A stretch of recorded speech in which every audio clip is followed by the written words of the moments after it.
நண்பர்களே, உங்க கையில எஸ்பிஐ யோனோ ஆப் இருந்தால் அதன் யூசர் நேம் மற்றும் பாஸ்வேர்டை நீங்க மறந்துட்டீங்க என்றால், நண்பர்களே, எஸ்பிஐ இன் இன்டர்நெட் வங்கி சேவையின் யூசர் நேமை நீங்கள் உங்கள் யோனோ ஆப்ல இருந்து தெரிந்து கொள்ள முடியாது. இதற்காக நீங்கள் இன்டர்நெட் வங்கியிலிருந்தே உங்கள் யூசர் நேமை தெரிந்து கொள்ள வேண்டும். இதற்காக முதலில் நீங்கள் கூகுளில் செல்ல வேண்டும். அங்கே எஸ்பிஐ இன்டர்நெட் வங்கி என்று எழுத வேண்டும். அங்கே உங்களுக்கு எஸ்பிஐயின் தனிப்பட்ட இன்டர்நெட் வங்கியின் முதல் விருப்பம் காணப்படும். நாம் அந்த லிங்க் மீது கிளிக் செய்ய வேண்டும். இங்கே நீங்க பாருங்க, கண்டினியூ டு லாகின் என்று எழுதப்பட்டுள்ளது. அதில் நாம் கிளிக் செய்ய வேண்டும். நண்பர்களே, உங்கள் யூசர் நேம் என்பதை நாம் எஸ்பிஐ இன்டர்நெட் வங்கியின் இணையதளத்தில் இருந்து மட்டுமே தெரிந்து கொள்ள முடியும். இது மிகவும் எளிதும் மிகவும் சரியான முறையுமாகும். இங்கே முதல்ல நீங்க பாருங்க, லாகின் செய்ய நம்மளிடம் யூசர் நேம் மற்றும் பாஸ்வேர்ட் கேட்கப்படுகிறது. ஆனால் தற்போது நம்மளிடம் எதுவும் இல்லை. இங்கே நீங்கள் பாருங்கள், ஜூம் இன் செய்தால் forget user name login password என்பதை நீங்கள் காணலாம். அதில் நாம் கிளிக் செய்ய வேண்டும். அதனால் முதலில் நாம நம்முடைய யூசர் நேம் தெரிந்து கொள்ள வேண்டும். இங்கே நம்ம கொஞ்சம் ஜூம் இன் செய்ய போறோம். இங்கே forget my login password என்று எழுதப்பட்டிருக்கிறது. இதன் மீது நாம் கிளிக் செய்ய வேண்டும். அங்கிருந்து forget யூசர் நேம் என்பதை தேர்வு செய்ய வேண்டும். அதே விருப்பத்தை நாம் தேர்வு செய்ய வேண்டும். முதல்ல நம்ம யூசர் நேம் தெரிந்து கொள்ள வேண்டும். அதற்கு பிறகு பாஸ்வேர்டை ரீசெட் செய்ய வேண்டும். இதற்காக நாம் இங்கே நெக்ஸ்ட் என்பதை கிளிக் செய்ய போகிறோம். உங்களுக்கு ஏதேனும் பிரச்சனை வந்தால் நீங்கள் கமெண்ட்ல எனக்கு தெரிவிக்கலாம். நான் உங்களுக்கு உதவ முழுமையாக முயற்சி செய்வேன். இங்கே நீங்கள் உங்கள் CAF எண்ணை எழுத வேண்டும். CAF எண் உங்கள் வங்கி பாஸ்புக்ல எழுதப்பட்டிருக்கும். உங்கள் வங்கி ஸ்டேட்மெண்டிலும் அது எழுதப்பட்டிருக்கும். அப்புறம் இங்கிருந்து உங்கள் நாட்டை தேர்வு செய்ய வேண்டும், இந்தியா. மேலும் இங்கே உங்கள் பதிவு செய்யப்பட்ட மொபைல் எண்ணை கேப்சா கோட எழுத வேண்டும் மற்றும் சமர்ப்பிக்க வேண்டும். இப்போது நண்பர்களே,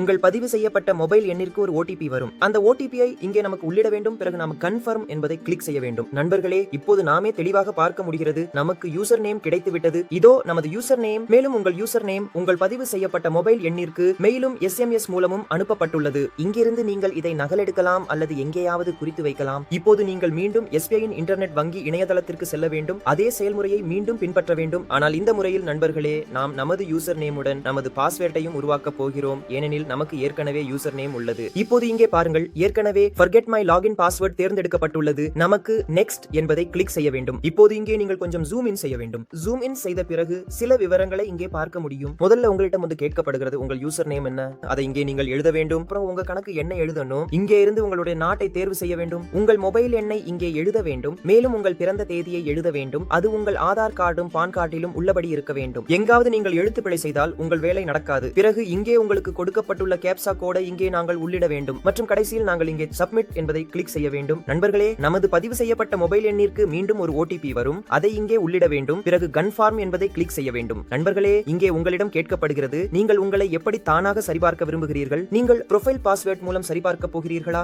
ADM கார்டு மூலம் சரிபார்க்க போகிறீர்களா, அல்லது நீங்கள் கிளைக்கு சென்று உங்களை நேரில் சரிபார்க்க விரும்புகிறீர்களா. இங்கே நாம் எங்களை ADM மூலம் சரிபார்க்க போகிறோம். அதனால் நாம் இங்கே ADM என்பதை தேர்வு செய்வோம். பிறகு இங்கே சப்மிட் என்பதை கிளிக் செய்வோம். இப்போது நண்பர்களே, உங்கள் வங்கி கணக்குடன் இணைக்கப்பட்டுள்ள அனைத்து கார்டுகளும் இங்கே தோன்றும். இங்கே எங்கள் எந்த கார்டு செயல்பாட்டில் உள்ளதோ அதையே தேர்வு செய்ய வேண்டும். பிறகு இங்கே கன்ஃபர்ம் என்பதை கிளிக் செய்வோம். இப்போது நண்பர்களே, இங்கே உங்கள் கார்டு ஹோல்டரின் பெயர், அதாவது உங்கள் பெயரை எழுத வேண்டும். அது உங்கள் ADM கார்டில் எப்படி இருக்கிறதோ அதே போல் எழுத வேண்டும். அதன் காலாவதி தேதி எது இருக்கிறதோ அதை இங்கே எழுத வேண்டும். உங்கள் ADM கார்டின் காலாவதி தேதி உங்கள் ADM கார்டின் மேல் எழுதப்பட்டிருக்கும். பிறகு இங்கே உங்கள் ADM கார்டின் பின் எண்ணை உள்ளிட வேண்டும். மேலும் இங்கே உங்கள் கேப்சா கோடையும் உள்ளிட வேண்டும். இங்கே என்ன எழுதப்பட்டிருக்கிறதோ அதையே இங்கே நீங்கள் உள்ளிட வேண்டும். பிறகு நாம் இங்கே ப்ரொசீட் என்பதை கிளிக் செய்ய வேண்டும். இப்போது நண்பர்களே, நீங்கள் இங்கே கவனமாக பாருங்கள், your session has expired என்று எழுதப்பட்டிருக்கிறது. நீங்கள் உங்களுடைய விவரங்களை மெதுவாக உள்ளிடும் போது மற்றும் கொஞ்சம் நேரம் எடுத்துக்கொள்ளும் போது அப்போது இந்த பக்கம் டைம் அவுட் ஆகிவிடும் என்பதற்காக இது எழுதப்பட்டிருக்கும். அதனாலதான் நம்முடைய அனைத்து விவரங்களையும் மீண்டும் நிரப்ப வேண்டும். இந்த முறையில் கொஞ்சம் விரைவாக செய்ய வேண்டும். இப்போது பாருங்கள் நண்பர்களே, நம்முடைய முன் இப்படிப்பட்ட ஒரு இடைமுகம் இருக்கும். இங்கே நமக்கு எதுவும் செய்ய வேண்டியதில்லை. பக்கம் தானாகவே ரீஃப்ரெஷ் ஆகும். நம்முடைய நிலை வெற்றியாக வந்தது. இப்போது நம்முடைய பக்கம் தானாகவே ரீஃப்ரெஷ் ஆகிவிட்டது. இப்போது நீங்கள் இங்கே பாருங்கள், புதிய உள்நுழைவு கடவுச்சொல்லை உள்ளிடவும் மற்றும் புதிய உள்நுழைவு கடவுச்சொல்லை உறுதிப்படுத்தவும் என்று எழுதப்பட்டிருக்கிறது. நான் கொஞ்சம் பெருசாக காட்டுகிறேன். இப்போது நீங்கள் இங்கே உங்கள் புதிய கடவுச்சொல்லை உருவாக்க வேண்டும். ஆனால் இங்கே கொடுக்கப்பட்டுள்ள வழிமுறைகளை நீங்கள் தெளிவாக பின்பற்ற வேண்டும். உங்கள் புதிய கடவுச்சொல்லை இங்கே எழுதுங்கள். பிறகு உறுதிப்படுத்தும் கடவுச்சொல்லை எழுதுங்கள். அதன் பிறகு சப்மிட் என்பதை கிளிக் செய்யுங்கள். உங்கள் கடவுச்சொல் உருவாக்கப்பட்டவுடன் அதற்கு பிறகு நீங்கள் உங்கள் SBI யோனோ செயலியில் உங்கள் பயனர் பெயர் மற்றும் கடவுச்சொல்லுடன் உள்நுழையலாம். சிலருக்கு இன்னும் சிக்கல் இருக்கலாம். அப்படிப்பட்டவர்களுக்கு நான் பரிந்துரைக்கிறேன், 1 மணி நேரம் அல்லது அரை மணி நேரம் காத்திருக்கவும். உங்கள் கடவுச்சொல் முறையாக அமைப்பில் புதுப்பிக்கப்படுவதற்காக இன்னும் ஏதேனும் பிரச்சனை இருந்தால் நீங்கள் அதை கருத்துக்களில் எனக்கு தெரிவிக்கலாம். இன்றைய வீடியோவை பார்த்ததற்கு நன்றி.